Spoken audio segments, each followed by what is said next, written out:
Zocela ngifundele incwadi yabaseRoma isahluko sokuqala verse 16 no 17 lama verse nje kuphela.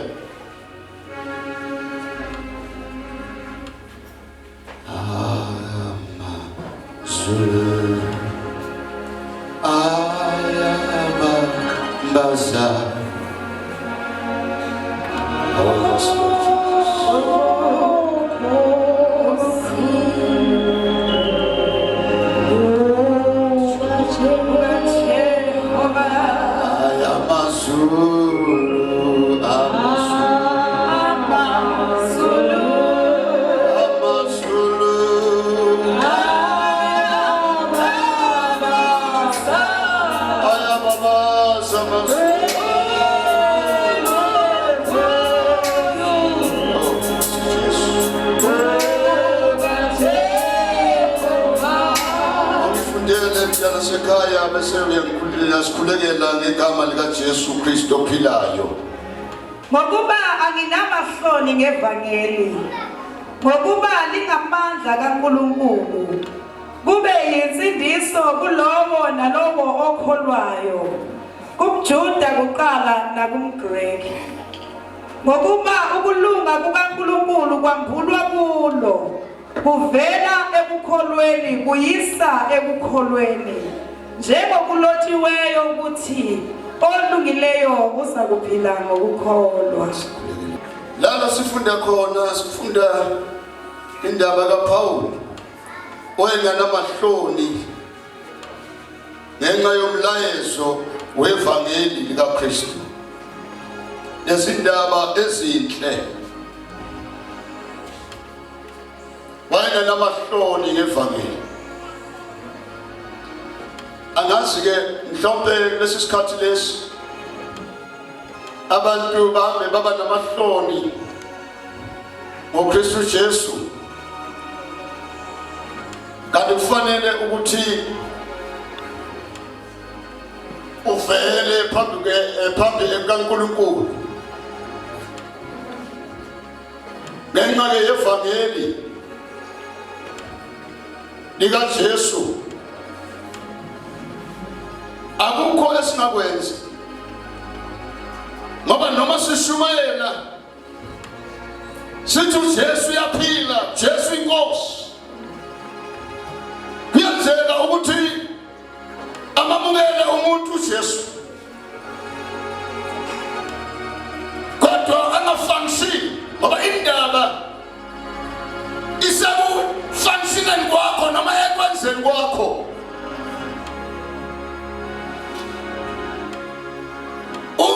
Hamba isikhathi uzothi uhlala nje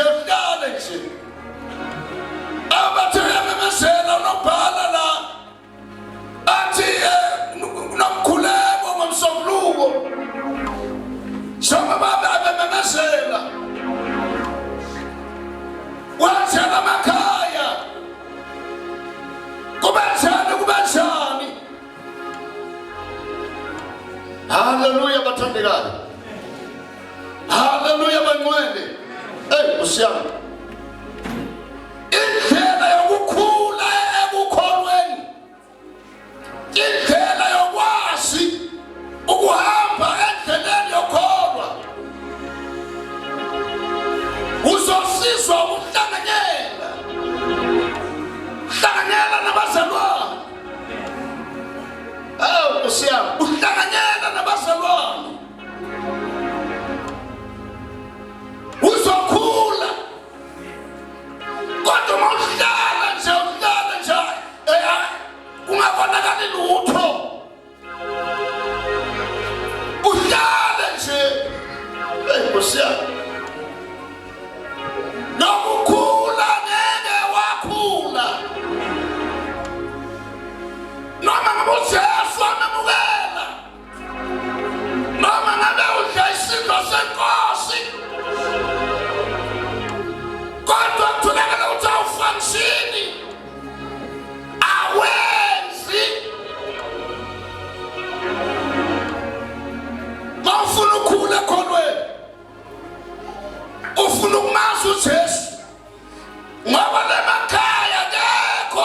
ukufundisa noma ufunda iBhayibheli kodwa udinga ukuhlanganyela Mosiya udinga ukuhlanganyela nabazalwane ukuze wazi ukuthi akuhanjwa kanjani la endleleni yokukholwa.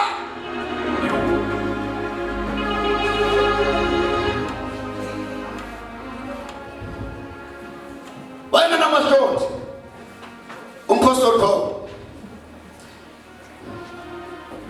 open ufundele mali ngokuba anginamahloni ngevangeli umpostoli Paul abakithi wamemukela uJesu later wayebona konke uJesu ekwenza ngenxa ukuthi ivangeli lalingakafiki kuye kodwa maselifike kuye nguye lo osoyo ukuthi anginamahloni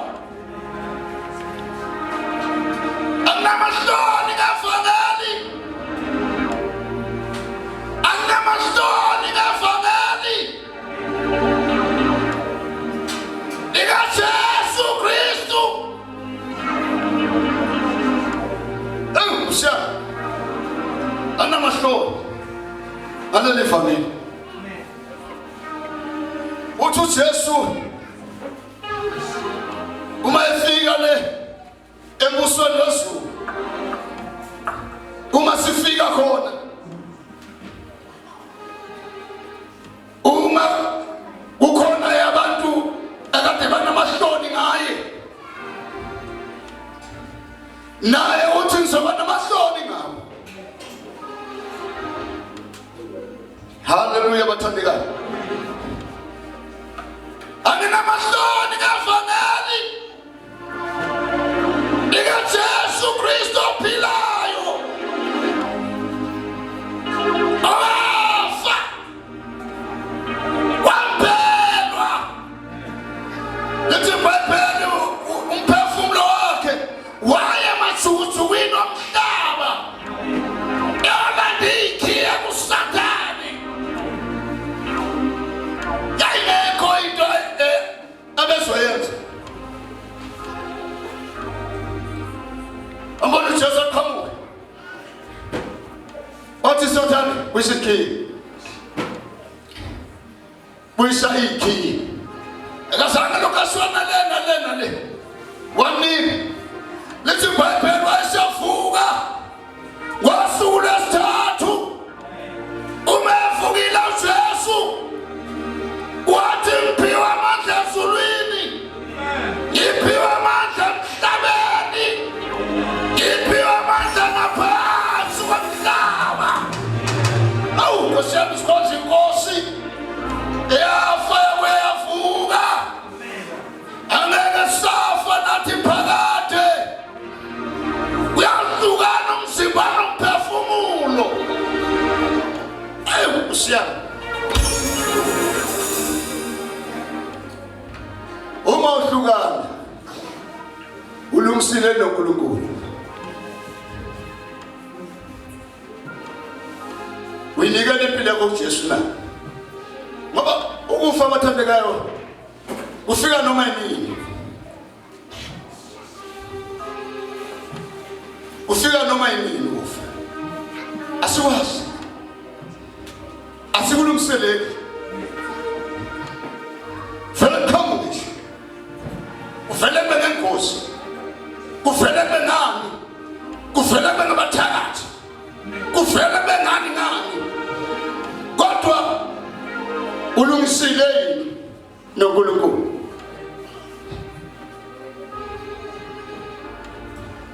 Anginamahloni ngevangeli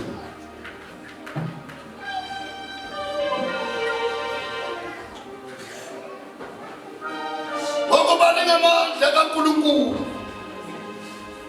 Siphethe into enamandla abantwana benkosi. Sihamba nento enamandla siyembethe. Sihamba nento Nkosi yami engasoze yasuswa umuntu. Noma ngabe uthanda kangakanani. Angeke yasuka. Njengoba ufunda esikoleni akekho ongayithatha indawo yakho.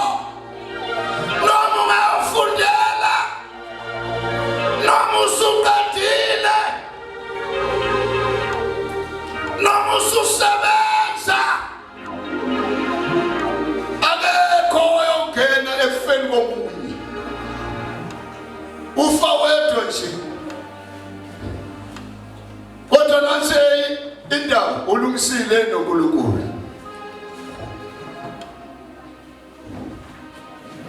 Ulungisile noNkulunkulu. Hallelujah bantwana. Ngokuba anginamahloni ngefanele. Ngokuba lingamandla kaNkulunkulu kube insindiso kulo nalowo okholwayo. Kuqala kumJuda kuya nakumGreki. Uma ukholwa hey bakithi ulungiselela ukuphila. Awulungiselela ukuphila lokhu. Ulungiselela ukuphila okungani. Abafakazayo la bayasho ebathi ngiyakholwa ngisindisiwe. Ngiyakholwa ngisindisiwe. Abakukhulumi lokhu nje. Awu nami ngangisothaba sekhona sontweni. Wona sengisindisiwe. Sensindisiwe. Ngathathela zonke izono zami. Nahamba ngikhululekile. Hallelujah bathandekayo. Isango lakhona lisavulekile.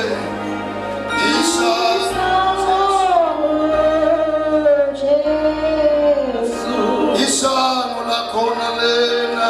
Isango lakhona lisavulekile.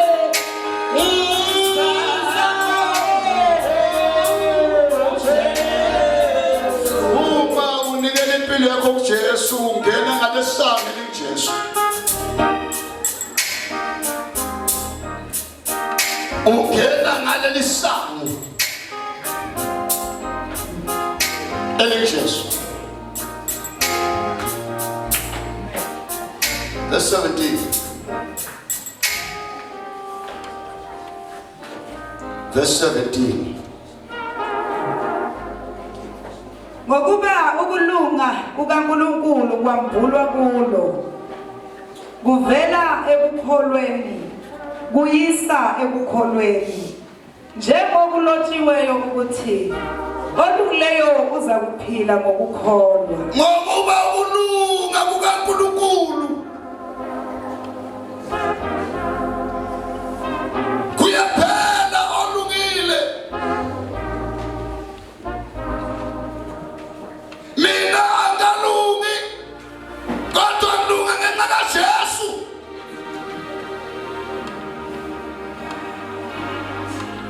Umntwana wakhe ngokukholwa egameni likaJesu.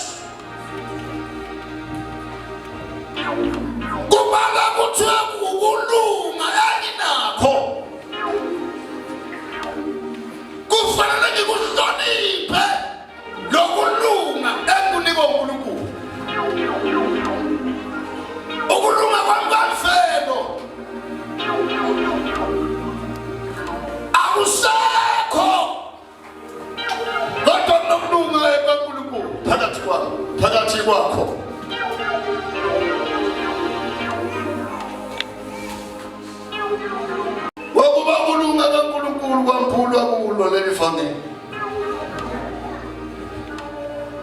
Uyasaphula uNkulunkulu yesilakhe ukuba ilona lowo angasaleli emuva,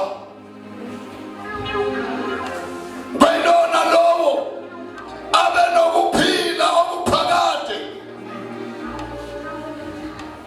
Haleluya bathandekayo, senzothandaza kuvela ekukholweni uyise ekukholweni.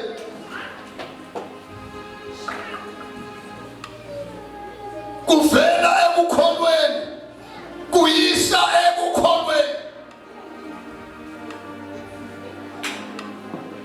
Ngabambelela lapho uma impilo yami ngiyinikela kuJesu, ngabambelela lapho ukuthi lento ayikhethile, angikhethanga into nje, ngakhetha ukukholwa, ngahlukanisa ekhaya, ngathi angisawenzi lokhu nalokhu ngofanele kuphume kuwe. Hona mahloni ke zothothi bawufaka ey'ntweni zabo. Haleluya bathandekayo.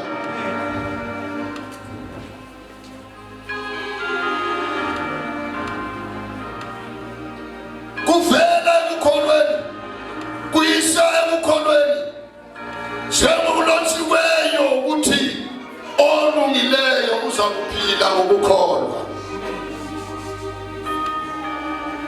Olungileyo uzophila ngokukholwa.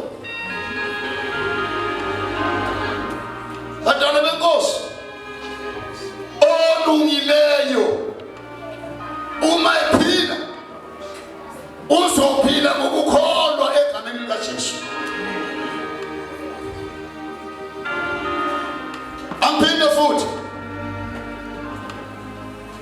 umuntu olungile wamukela uJesu abe inkosi nomsindisi wokuphila kwakhe, uzophila ngokukholwa.